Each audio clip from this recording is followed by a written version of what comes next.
હાજી, હેલો. તમારો ફોન આવ્યો તો સાહેબ. હા ઓલો છોકરીને છે ને બપોરે ફોન કર્યો તમે સ્કૂલ બેગ માટે. હા હા હા હા હા જો એમના વાત કરી લો દીકરી આપણે. હા હા વાંધો નહીં. હાલજી. હા. હાલો. જય માતાજી બેટા. હા. કેટલામું ભણ્યું બેટા? 9મું. 9મું. બેટા આઠમામાં કેટલા ટકા આવ્યા હતા? બીજા નંબરે પાસ થઈ. બીજા નંબરે તું પાસ થઈ ગઈ.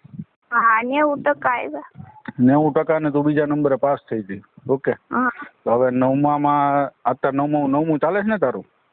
હા. 9મામાં બેટા હું તારી સાથે છું. મોટો ભાઈ ગણ કે તારા વડીલ ગણ, તારા માતા પિતા ગણ, કાંઈ ટેન્શન નહીં લેવાનું. તારે ભણવાનું. તારે કાંઈ પણ વસ્તુ ઘટતી હોય તો આ મારો નંબર છે, મારો નંબર સેવ કરી રાખજે. બરોબર. અને અમારે 9મામાં પહેલો નંબર જોઈએ ને 95% જોઈએ. હા. 95% લાવીશ ને? હા. પ્રોમિસ? હા. ઠીક. હવે બેટા તારે શું શું જોવે છે ભણવામાં? એક 9મા ધોરણના 9ની ને એક સ્કૂલ બેગ. સ્કૂલ બેગ જોઈએ છે? 9મા ધોરણના 9ની જ જોઈએ છે? હા. બાકી કાંઈ? બીજું કાંઈ નહીં, ખાલી બે વસ્તુ છે. ઓકે. તાર મમ્મી પપ્પા કોણ હાજર કોણ છે? અત્યારે આમાં મામા છે ત્યારે. તાર મમ્મી પપ્પા? હા ભાડે મકાન રહે. મમ્મી તાર મમ્મી પપ્પા શું કરે છે? એમાં મમ્મી ઘરે રહે છે. તાર પપ્પા?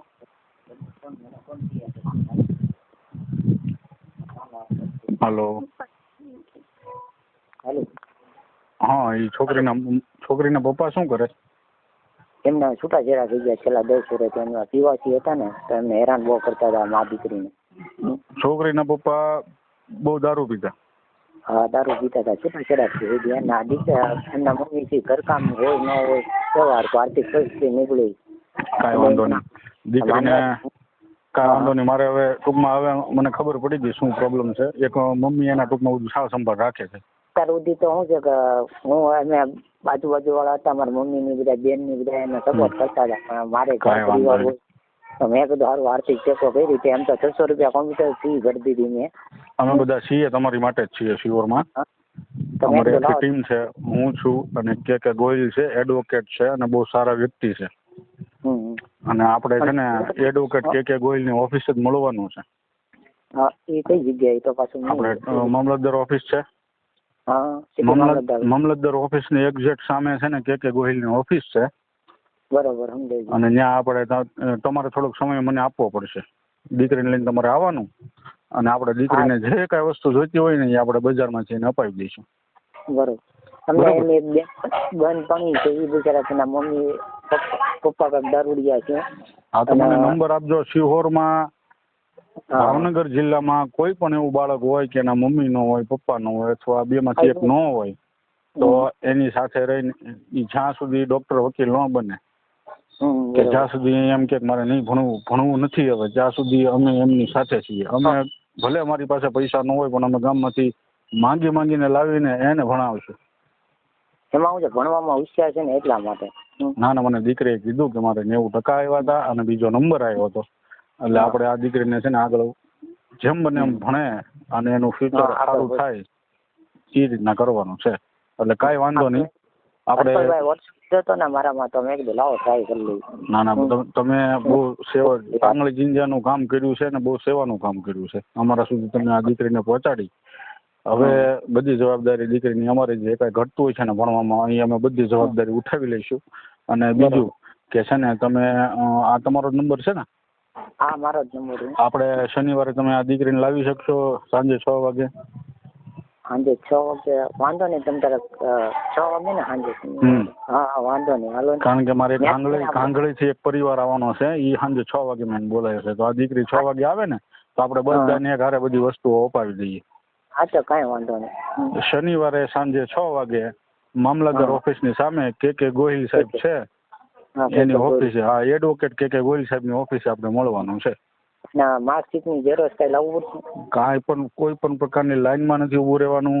કોઈ પણ પ્રકારનું ફોર્મ નથી ભરવાનું કે કોઈ પણ પ્રકારની આપણે ઓલી નથી કે તમે આ ડોક્યુમેન્ટ લાવો આ ડોક્યુમેન્ટ લાવો. આપણે નિરાધાર છે એટલે એ છે અને એને ભણાવવાના છે એટલે ભણાવવાના છે ઓન ધ સ્પોટ. આપણે હું તો ડાયરેક્ટ બધી વસ્તુઓ જ મળશે. આપણે કોઈ પણ પ્રકારની ઓલી નથી કરવાની. બરોબર, થેન્ક યુ. ઓકે, એટલે તમે શનિવારે સાંજે 6 વાગે હા ને હું તમને ફોન કરીને આવી જાય. બરોબર, તમે જરાક સાથે આવજો છોકરા દીકરીની, અને આપણે હારે રહીને બજારમાંથી બધી વસ્તુ હોય ને જે કાંઈ જોતી હોય, જે કાંઈ જરૂરિયાત હોય બજારમાંથી વસ્તુ હોય અપાવીને અને આપણે એક નાનો એવો ફોટો બોટો પડાવીને આપણે છૂટા પડી જઈશું.